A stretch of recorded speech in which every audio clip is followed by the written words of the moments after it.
আল উমুর আল মুতাআল্লাকা বাইনা জামিউল আম্বিয়া, এমন কিছু বিষয় যেগুলো সব নবীর সাথে ছিল।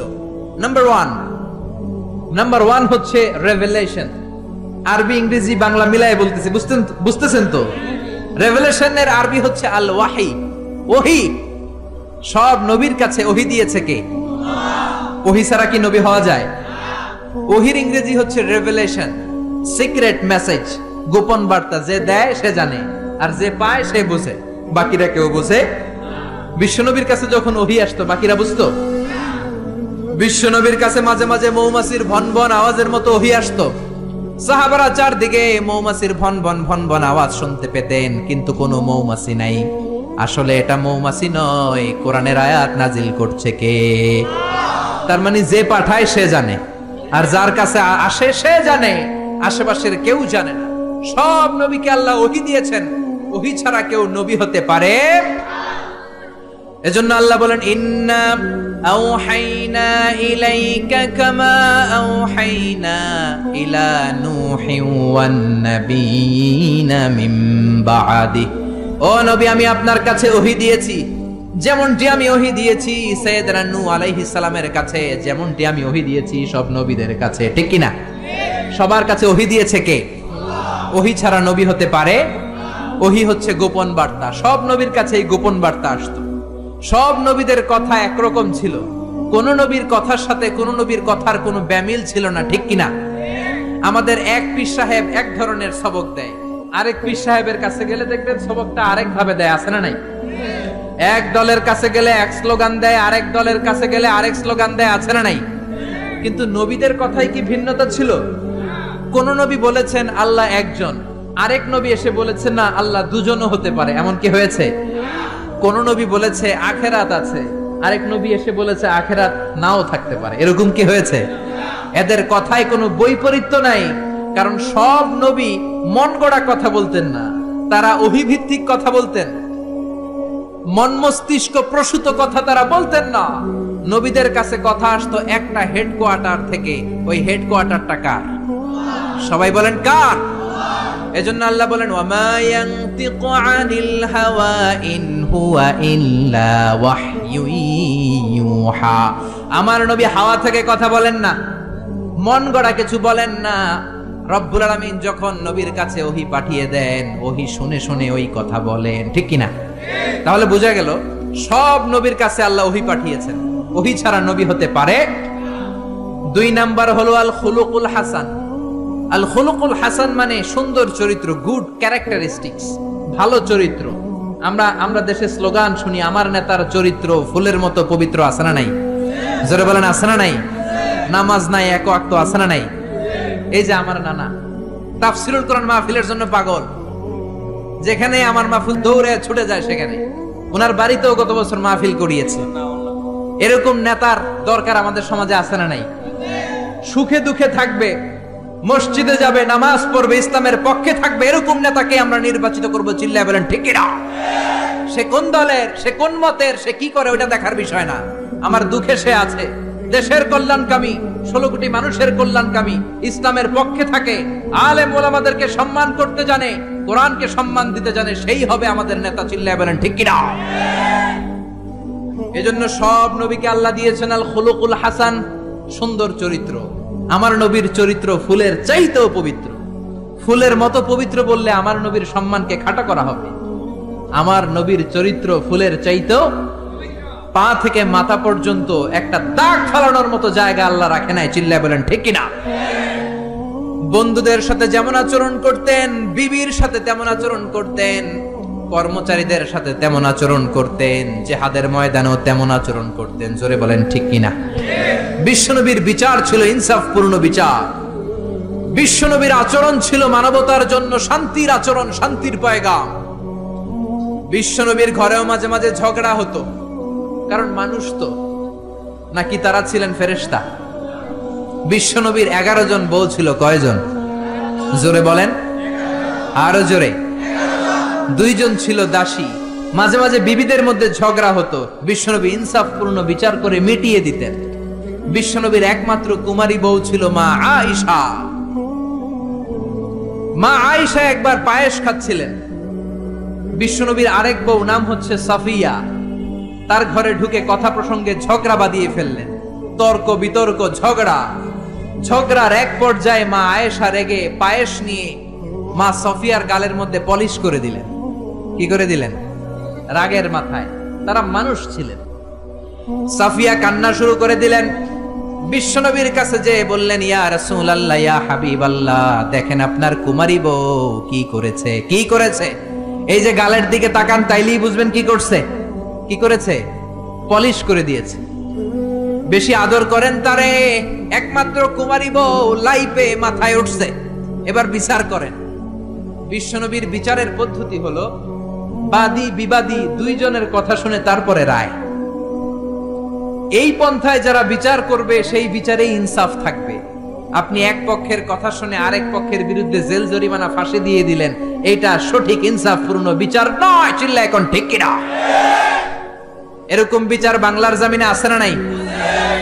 বিচার আসছে, কিছু ঘুষ দিছে, তার পক্ষে রায়। যে ঘুষ দিতে পারে নাই তার বিপক্ষে রায়, ঠিক কিনা? যে ঘুষ দিয়েছে তার সাক্ষীকে আসার সুযোগ দিয়েছে, যে ঘুষ দিতে পারে নাই তার সাক্ষীকে আদালতে আসতেই দেয়া হয় নাই। চিল্লা এখন ঠিক কিনা? বিচারের যে পদ্ধতি সেটা মেনটেন করা হয় নাই। যার বয়স যখন যত ছিল ওই হিসাবে বিচার করা হয় নাই। ঘুষ খাওয়া হয়েছে, হাজারো ধরনের কেলেঙ্কারি আছে না নাই? দুনিয়াতে বিচার হয় নাই, কিন্তু আখিরাতে বিচার আছে না নাই? গ্রামের সালিশি বিচার, সামাজিক বিচার, সুপ্রিম কোর্টের বিচার, রাষ্ট্রীয় বিচার, এই সবগুলোর বিচার একদিন হবে। চিল্লায় বলেন ঠিক কিনা? সব বিচারের আসল বিচার একদিন হবে কিয়ামতের ময়দানে। সেদিন হবে ফাইনাল খেলা। কোন খেলা? জোরে বলেন কোন খেলা? দুনিয়াতে যেমনি ফাইনাল খেলাতে গ্যালারি ভর্তি দর্শক, সেদিনের ফাইনাল খেলায় গোটা বিশ্বের সব নবী আর তার উম্মত সহ থাকবে সেদিনকার দর্শক। চিল্লায় বলেন ঠিক কিনা?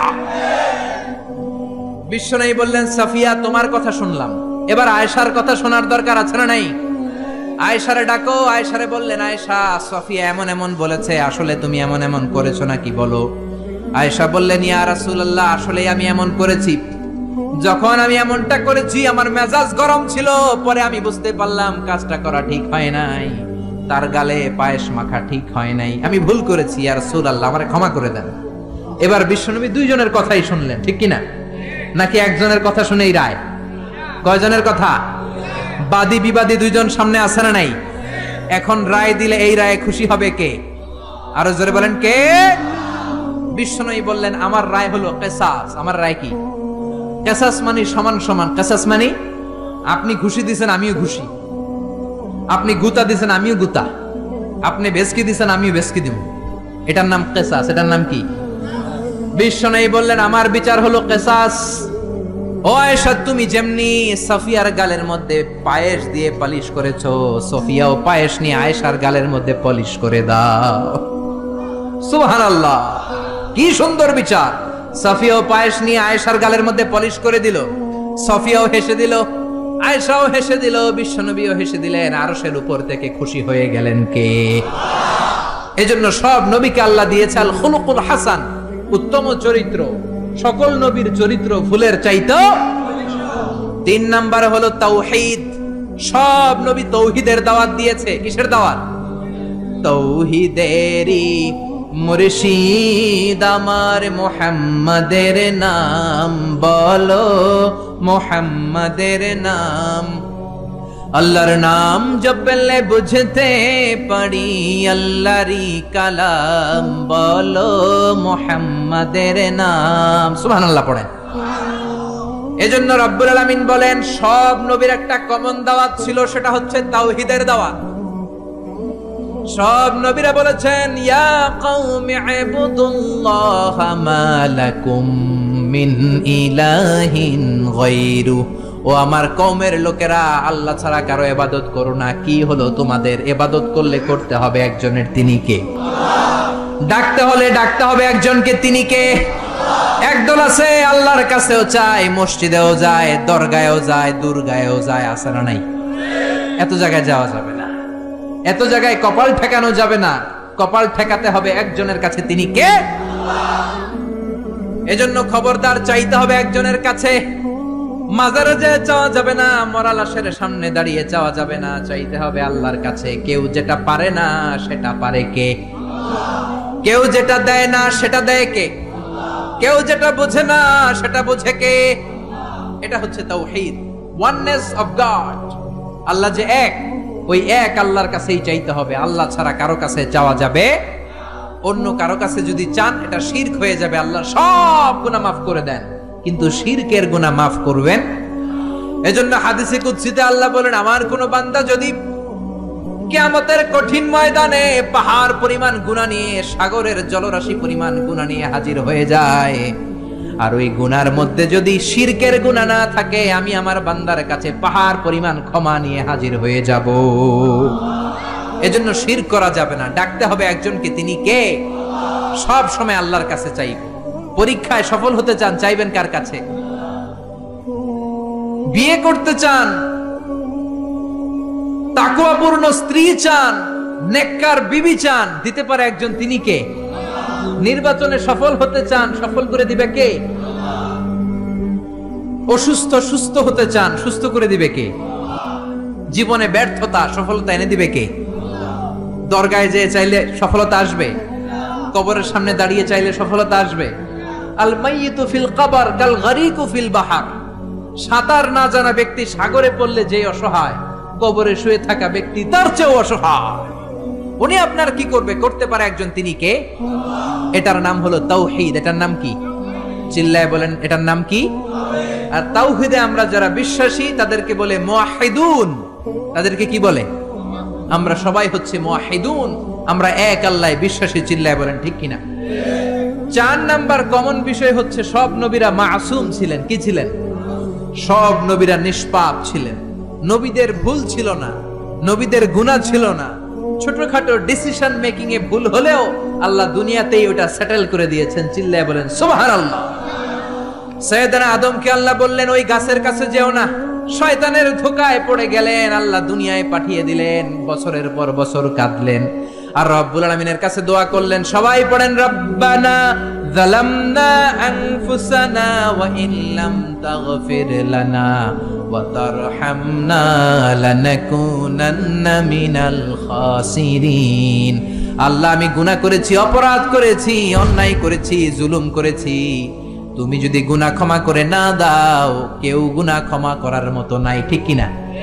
আল্লাহর ক্ষমার দরবার যে কত বিশাল আমাদের ধারণাই নাই, আপনি কল্পনাও করতে পারবেন না। You can't imagine. আল্লাহর রহমতের দরিয়া যে কত বড়। আপনি কত গুনাহ করছেন, অন্যায় করছেন, নামাজ ছেড়েছেন, মারে বকেছেন, জুলুম করেছেন, যত পাপই করেন, আল্লাহর রহমতের দরিয়া আপনার পাপের চাইতেও বড়। ঠিক কিনা? আপনার পাপ যদি হয় খালের পানির সমান, আল্লাহর দয়া সাগরের পানির সমান। আপনার গুনাহ যদি হয় পাহাড়ের সমান, আল্লাহর দয়া আকাশের সমান। চিল্লায় বলেন ঠিক কিনা? এজন্য নবীদের ভুল নাই, নবীদেরকে মাফ করে দিয়েছে কে? 4টা গেল, মোট 10টা বলবো। 10টা বলেই আলোচনা শেষ, কোনো ওঠা বসা নাই, মনোযোগ দিয়ে শুনেন। 5 নম্বরে হলো মুজিজা। সব নবীকে আল্লাহ মুজিজা দিয়েছেন। কি দিয়েছেন? সবাই বলেন মুজিজা। সবাই বলেন কি দিয়েছে? মুজিজা মানে মিরাকেল, অলৌকিক বিষয়। কারণ উনি যে নবী, আমি বুঝবো কেমনে? উনি চোখ বন্ধ করে বলে এই মাত্র জিব্রাইল ওহী নিয়ে আসছে, হাসা কইছেন আমি জানি। কিন্তু উনি যদি মুজিজা দেখায়, তাহলে বুঝবো উনি নবী। টু প্রুভ হিজ প্রফেসি, তার নবুয়তির প্রমাণ করার জন্য আল্লাহ মুজিজা দিয়েছেন। কত সুন্দর ইসলাম! নবীকে এমনি এমনি পাঠায় দেন না, সাথে করে মুজিজাও দিয়েছে। চিল্লা এখন ঠিক কিনা? সব নবীকে চমৎকার চমৎকার মুজিজা দিয়েছে কে? ইউসুফ আলাইহিস সালামের মুজিজা হচ্ছে তাবিরুল আহলাম। তিনি স্বপ্নের ব্যাখ্যা করতে পারতেন। কি করতে পারতেন? সবাই বলেন। আমরা স্বপ্ন দেখি কি দেখি না? ঘুমাইলেই স্বপ্ন দেখি রাজা হয়েছি, বাদশা হয়েছি, বাংলাদেশের মন্ত্রী হয়েছি। ঠিক কিনা? ওইটা দেখি এখনো টিনের ঘরেই শুইয়া রইছি। চিল্লা এখন ঠিক কিনা? আমরা এরকম স্বপ্ন দেখি, অদ্ভুত অদ্ভুত স্বপ্ন দেখি। অনেক ধরনের স্বপ্ন হয়, কিছু আছে আদগাসু আহলাম, এগুলোর কোনো মিনিং নাই, অর্থ নাই। কিন্তু কিছু কিছু স্বপ্ন আছে যেগুলোর কিছু মিনিং বা অর্থ আছে না নাই? কোন স্বপ্নের কি অর্থ শোনা মাত্রই সাইয়েদনা ইউসুফ বলে দিতে পারতেন, এক অক্ষর হেরফের হতো না। চিল্লা এখন সুবহানাল্লাহ। এটা হচ্ছে ইউসুফ নবীর মুজিজা। উনি যা বলতেন তাই হয়ে যেত। এজন্য স্বপ্ন দেখলেই ইচ্ছা মতো কারো কাছে বলবেন না, ইচ্ছা মতো কারো কাছে বলবেন না। স্বপ্ন আলেমের কাছে বলবেন অথবা শুভাকাঙ্ক্ষীর কাছে বলবেন। বিশ্বনবী বলেছেন লা তাকুসুর রুইয়া ইল্লা আলা আলিমিন আও নাসিহ, তোমার শুভাকাঙ্ক্ষী কিংবা জবরদস্ত কোন বড় আলেমের কাছে ছাড়া স্বপ্নের কথা বলা যাবে না। কারণ ফাইন্নার রুইয়া তাকাউ আলা মা তুআব্বার, স্বপ্নের ব্যাখ্যা যেমন করা হয় ঠিক তেমনই হয়ে যায়। জোরে কোন ঠিক কিনা? মুহাম্মদ ইবনে সিরিন, উনার সময়ে উনি সবচেয়ে বেশি ভালো স্বপ্নের ব্যাখ্যা করতে জানতেন। উনার সময়ে এসে একজন লোক বলল, আমি একটা স্বপ্ন দেখেছি আমার ছেলেকে নিয়ে। কি স্বপ্ন? কয় আমার ছেলের পেট এত বড় হয়ে গেছে, মোটা পেট। ওই সময় এক মূর্খের কাছে আরেকজন যে বলল, আমিও রাতে এক স্বপ্ন দেখেছি। কি দেখেছো? আমার ছেলের পেট এত বড় হয়েছে। ওই মূর্খ বলে, সর্বনাশ, তোমার ছেলের পেট এত বড় হয়েছে? আরে তোর ছেলে তো কিছুদিন পরে মারা যাবে। ঠিকই তার ছেলে কিছুদিন পর মারা গিয়েছে। আর মুহাম্মদ ইবনে সিরিন সবচেয়ে বড় স্বপ্নের ব্যাখ্যাকারী, উনি বলেছেন তোমার ছেলে আল্লাহর ফজলে এই জামানার সবচেয়ে বড় আলেম হয়ে যাবে। ঠিকই তার ছেলে বড় আলেম হয়েছে। এজন্য স্বপ্ন দেখে উল্টাপাল্টা কারো কাছে যাবেন না, আলেমদের কাছে যাবেন, আলেমদের কাছে যাবেন। নবীদের মধ্যে সবচাইতে ভালো স্বপ্নের ব্যাখ্যা করতে পারতেন ইউসুফ আলাইহিস সালাম। জোরে কোন সুবহানাল্লাহ। এটা হচ্ছে ইউসুফ নবীর মুজিজা। এইভাবে সাইয়েদনা ইসমাঈল আলাইহিস সালামেরও মুজিজা আছে না নাই? ইসমাঈল নবীর নাম শুনছেন তো? বাবার নাম কি? ইসমাঈল নবীর টাইটেল হচ্ছে জাবিহুল্লাহ। কি নাম? কি নাম? ছেলেদের নাম রাখবেন এগুলো। ইসমাঈল জাবিহুল্লাহ, কত চমৎকার নাম। তাকে জবাই করতে যে বাপ বেটা এমন ইমানের পরীক্ষা দিয়েছে, ছেলে বাবা দুইজনেই গোল্ডেন এ প্লাস। আকাশ থেকে ওই যে হাবিল আর কাবিল কুরবানি করেছিল, ওই দুম্বাটাকে পাঠিয়ে ইসমাইলের জীবন রক্ষা করেছে কে? এই ইসমাইল নবীর জীবনের একটা মুজিজা আছে। ওই মুজিজাটা হচ্ছে ওনার পায়ের ধাক্কায় আল্লাহ জমজমের কুয়া সৃষ্টি করে দিয়েছেন। কোন সুবহানাল্লাহ। ওনার মা বিবি হাজেরা, আরবিতে হচ্ছে হাজার, ডানে যায় সাফা পাহাড়ে পানি নাই, বাম দিকে যায় পানি নাই, আবার যায় 7 বার দৌড়ালেন, পানি নাই। মা হাজেরার দৌড়া দৌড়িটা রব্বুল আলামিনের কাছে এত পছন্দ হয়েছে, কিয়ামত পর্যন্ত সব হাজীদের জন্য সাফা মারওয়ার মাঝখানে দৌড়া দৌড়িটাকে ওয়াজিব করে দিয়েছে কে? এই যে জমজমের পানি। দুই দিকে দৌড়ালেন মা হাজেরা, মরুভূমির তপ্ত বালু, কোনো পানি নাই। এসে দেখে ইসমাইল কাঁদতেছে আর তার কান্নার পায়ের ধাক্কায় জমিন থেকে ফুরফুর ফুরফুর করে পানি বেরোচ্ছে। সুবহানাল্লাহ। উনি আরবি ভাষা জানতেন না, উনি ছিলেন সুরিয়ানি ভাষার মানুষ। কোন ভাষার? সুরিয়ানি। সুরিয়ানি ভাষায় পানি যদি মরুভূমির বালির সাথে মিশে যায় তো পানি তো পাওয়া যাবে না, পানি খেতে হবে না। এজন্য উনি বালি দিয়ে বাদ দিলেন। কি দিলেন? বাদ দিচ্ছিলেন। আর সুরিয়ানি ভাষায় বলতেছিলেন ঝাম ঝাম। ঝাম মানে হচ্ছে কেফ কেফ, থাম থাম, পানি চলে যাস না, পানি তুই থাম। ওনার মুখের এই দুইটা শব্দ ঝাম ঝাম আল্লাহর কাছে এত ভালো লেগেছে, কিয়ামত পর্যন্ত এই কুয়ার নাম আল্লাহ ঝমঝমের কুয়া বানিয়ে দিয়েছেন। কোন সুবহানাল্লাহ। ইসমাইলের পায়ের ধাক্কায় জমজমের কুয়া, হাজার হাজার লক্ষ লক্ষ মানুষ জমজমের কুয়ার পানি খায়, কিন্তু পানির কমতি পড়ে। প্রতিদিন 2 লক্ষ উমরার ভিসা গোটা ওয়ার্ল্ডে সৌদি সরকার এম্বাসিগুলোতে ইস্যু করে। 2 লক্ষ মানুষ পানি নিয়ে যায়। আগে হাজী সাহেবানরা এরকম গ্যালান ভরে ভরে আনতো, এখন গ্যালান ভরে আনতে দেয় না। এখন যেই এয়ারপোর্ট থেকে ফ্লাই করে আপনি আপনার দেশে চলে যাবেন, ওই এয়ারপোর্টে সুন্দর একটা প্রজেক্ট আছে, জমজম প্রজেক্ট। 5 লিটার জমজমের পানি 9 রিয়াল দাম রাখে। এটা দিয়ে সৌদি আরবের অনেক ব্যবসা। তুই সৌদির ব্যবসার কথা বলতে গেলে অনেক ব্যবসা আছে। 9 রিয়াল করে তারা রাখে। প্রতিদিন 2 লক্ষ উমরাকারী জমজমের পানি 5 লিটার করে নিয়ে যায়।